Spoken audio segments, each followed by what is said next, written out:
Alright guys, so no script on this one, so forgive me if I'm spilling over my words a little bit, but I just want to give my genuine reaction to what I just saw, because my goodness, I believe this was one of the greatest playoff games that I have ever seen. Game 1 of the Western Conference Finals between the defending champions Oklahoma City Thunder and the San Antonio Spurs. Victor Wembanyama goes on to have an absolute classic, one of the greatest games we have ever seen from someone of the age 22 or younger. And the Spurs ended up winning the game in double overtime, 122 to 115. Now, as far as Wembanyama, he put up 41 points, 24 rebounds, 3 assists, and 3 blocks while hitting 56% of his shots. He was also 12 of 13 from the free throw line. You're talking about a guy who's 7'4" or 7'5" inches tall, hitting 92% from the free throw line in a massive playoff game. All I could think about is, remember those excuses back in the day when Shaquille O'Neal was dominating the NBA, but he was shooting like crap from the free throw line? Everybody was always saying, well, his hands are too big, or he's too tall, so it's difficult to put more arc on the shot. With how good of a shooter Victor is, it basically shows that those were all just dumb excuses. The defending champions did a great job of remaining poised and coming back late in the end. But at the end of the day, San Antonio took home the victory, and now they've also taken home court advantage. When I was talking with my members, I said that I expected San Antonio to win this series because history tells us when a team dominates a matchup in the regular season, that usually translates to the postseason. Now, we could talk about a lot of different aspects, a lot of different factors, and the adjustments that the teams can make heading into Game 2. But personally, I just want to focus on Wemby just for a little bit. When is the last time we saw a player 22 years old or younger have a performance this incredible in the NBA playoffs? Maybe you even have to go as far back as LeBron James in the 2007 Eastern Conference Finals, when he ended up with 48 points and finished with the Cavaliers' final 25 points of the contest. When you look at a lot of the all-time greats, a lot of them had that moment early on in their career where they did something that made your jaw hit the floor. Like I just mentioned, LeBron had a Jordan-esque performance at the age of 22 in the Eastern Conference Finals. Kobe Bryant in the 2000 NBA Finals was hitting clutch shot after Shaquille O'Neal had fouled out. And Bob Costas, who was calling the game, appropriately said, "How good is this kid?"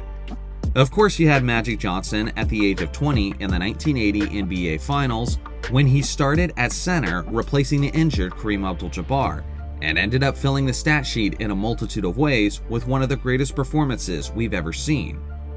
I know. In 2026, people tend to be slaves of the moment. It's almost as if everything impressive we see nowadays has to be the greatest of something. I get that. I get tired of the sensationalism as well. But when it comes to Victor Wembanyama, we're seeing something that I would argue we have never, ever seen before. For the longest time, everybody's been saying the most comparable player to him was Ralph Sampson. Similar height, somewhat similar skills, and unfortunately, Sampson just had back problems that didn't allow him to reach his full potential. But Sampson wasn't the kind of guy to shoot a 30-foot three-point shot to tie the game in its final moments. Imagine Shaquille O'Neal in the 2002 Western Conference Finals against the Sacramento Kings, bringing the ball up court and hitting a Steph Curry-like 30-foot three-point bomb to tie the game and send it to overtime. The mere thought of that is comical. But that is what we're witnessing with Victor Wembanyama. He's dominating the game with his size, his length, and physicality.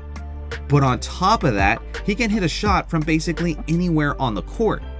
Some of the ways he was scoring last night had my jaw hitting the floor. In my entire life watching the NBA, there has been 3 players who have dominated the paint and made shots that made me go, how in the world do you stop that? The first was Kareem Abdul-Jabbar. Yes, I didn't watch him live, but as I've talked about many times before, my dad used to record all the playoff games that he watched on VHS tapes, so a lot of my childhood was watching playoff games, all-star games, and NBA Finals games involving these all-time greats. And when you're seeing Kareem do the skyhook over and over and over again, you're asking yourself, how do you stop that? A 7'2" 2-inch guy bringing the ball sky high into the air and just giving it a flick of the wrist. There's nothing you can do. But then many years later, there was Shaquille O'Neal, a 7'1", 330-pound beast who would just back guys down and dunk over the top of them. Sometimes it didn't even matter if he was double-teamed or triple-teamed, he would still get a basket at will. And now, I think that third guy is Victor Wembanyama. Oklahoma City was trying to do the thing that they did with Jokic last year and have Caruso handle Wemby sometimes in single-man coverage. And it looked comical. The kind of ways they talk about Wilt Chamberlain today are probably the ways they're going to talk about Victor Wembanyama 30 years from now, as they're showing Caruso get absolutely dominated by Wemby and using those clips to support their narrative to dismiss this era. Young NBA fans, get ready for it, it's going to happen to you too. Now the other aspect that's crazy about Wemby, and I've been saying this a lot, is in order to be one of the greatest players of all time, you need to start being successful immediately. I remember back in the day when people were talking about Giannis being the potential GOAT if he continued to progress in his game. I heard people even say that about Nikola Jokic at his peak. But I never bought into that, because when it comes to being one of the greatest players of all time, more specifically, if you want to be a GOAT candidate, if you want to be a top 10 player all time, then you need to start being successful immediately. Now, why do I know this? Because that's what all the top 10 guys did. Michael Jordan was an MVP candidate in his rookie season. Tim Duncan was an NBA champion by his second season. Magic Johnson was a champion and a Finals MVP in his rookie season. Larry Bird was an NBA champion by his second season. Wilt Chamberlain was a freaking MVP of the league in his rookie year. Sure, some of those guys like LeBron James and Kobe Bryant may have got off to a slower start and didn't necessarily start accumulating accolades, hardware, and records immediately. But those guys also came straight out of high school. Again, Wemby is only 22 years old, and he's already the first unanimous Defensive Player of the Year in NBA history. He had one of the greatest playoff performances that we have ever seen on both ends of the court, and he did it against the defending NBA champions, one of the all-time great defenses, who had plenty of time off to prepare for him and still had no answers whatsoever.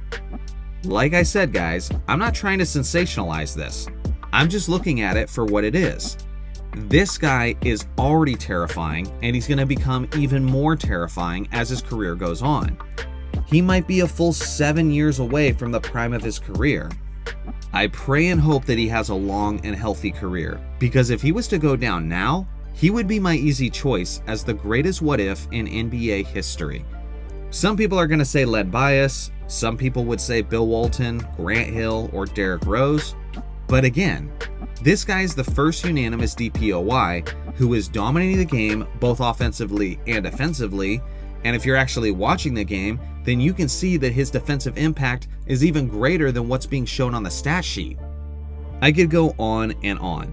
I know I've got a lot of people who are watching these NBA playoffs closely, but I also know that I've got some viewers who have tuned out from the NBA completely in recent years. And I'm telling you, if that's you, you're truly missing out. The Oklahoma City Thunder are an all-time great defense, and they're going against a guy who could end his career as a top 3 defender in NBA history.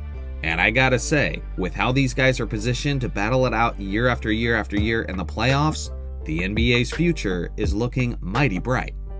So what do you guys think? When was the last time we've seen a performance this impressive from somebody around Wemby's age? I look forward to hearing your thoughts in the comment section below. Shout out to the members for supporting the channel, and thanks for watching as always. Make sure to like and subscribe for more basketball content, and I'll see you guys in the next video.